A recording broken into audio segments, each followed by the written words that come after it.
Alright, second Stride Nightrose is here, that of course being the Stride Fusion. So let's begin, along with some Orphis support. So let's start off with the Cardinal stuff with Cardinal Fang Denbria, which is a great one when keep power and discuss. Counter Rearguard, all your Shadowed Army tokens get this ability. Auto Rearguard, when your other unit is being attacked, cost retire this unit, choose one of your units being attacked, and plus 5 keep power in the end of that battle. Basically, it's kind of like Roroa with the plant tokens, where you would use your tokens as defensive shield. I'm not gonna lie, this is actually kind of an interesting take to take a very offensive deck into a defensive level. The only thing is you don't really have space for any Orphis deck right now, especially when you're playing Orphis Mask, because you're going to be running quite a lot of cards that you need compared to this. But it is a cool card to try out, I'm not gonna lie. Another card willing to try is Cardinal Draco Noazilla, which is a grade 2 with 10k power and the skill is auto. When placed on Rearguard or Guardian, if you have 2 or more Shadow Army tokens, plus 10k power and 10k shield. 20k attacker, 15k shield, not too bad. But of course, your field is going to be occupied by tokens, so that shield doesn't come up, but because of the second skill, auto, when retired from Rearguard during battle, return this back to the hand. So basically lets you play both offense and defense, although if you're playing Orphis Mask, you have to call on top of stuff anyway, so this is not bad to just call on top upon anyway, and playing Orphis Mask already gives you some defensive, so with this it's just more defensive. It's just rather more if you have the space for it, considering that we just recently got a promo in English that lets you search from the top 7, but it is worth trying out as well.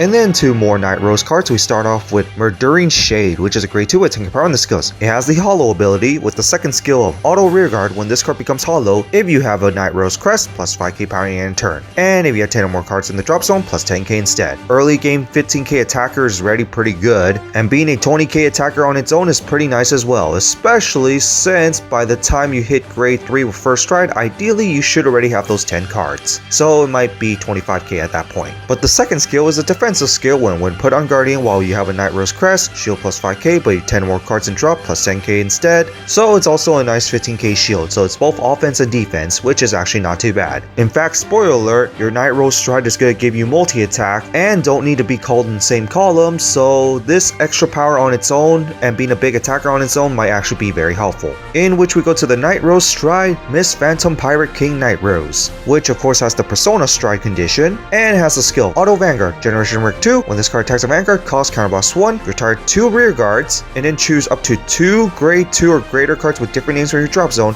and call them to rear guard. Then you have 10 or more cards from drop, crit plus 1 into the end of the battle, and if you have 15 or more in drop, those called units which was 10k power into the end of turn. Basically a 5 attack stride. The only thing is counterblast you might need to watch out for, and do remember that you still need to retire 2 rear guard, but it is overall pretty good because it's basically just 5 attacks on basically turn 4, so they did kind of depower the Stride Decksets a bit, but having those 10 cards in drop zone by the time you stride this is actually not too hard, especially that extra crit is actually pretty nice, and on a stride being the weakest attack, being 38k with extra crit is pretty powerful, and it's triple drive on top, and giving called units extra power is definitely going to be pretty nice, especially combining with the crests. So overall it's actually a pretty good second stride, and I'm glad that it's not like the original where you had to call 2 units at the same column, although you are restricted to calling grade 2s and higher, meaning that you will mainly want them in the front row, but still overall pretty simple and effective. And next week we got a new form of Eugene, finally after so much demand, even though I don't play Eugene. And just like Boro, it's gonna have its own new ride line. Hopefully it still interacts with the old Eugene stuff, but it is overall excitement, and it is kind of the perfect set to basically reintroduce old boss units that were not in the anime.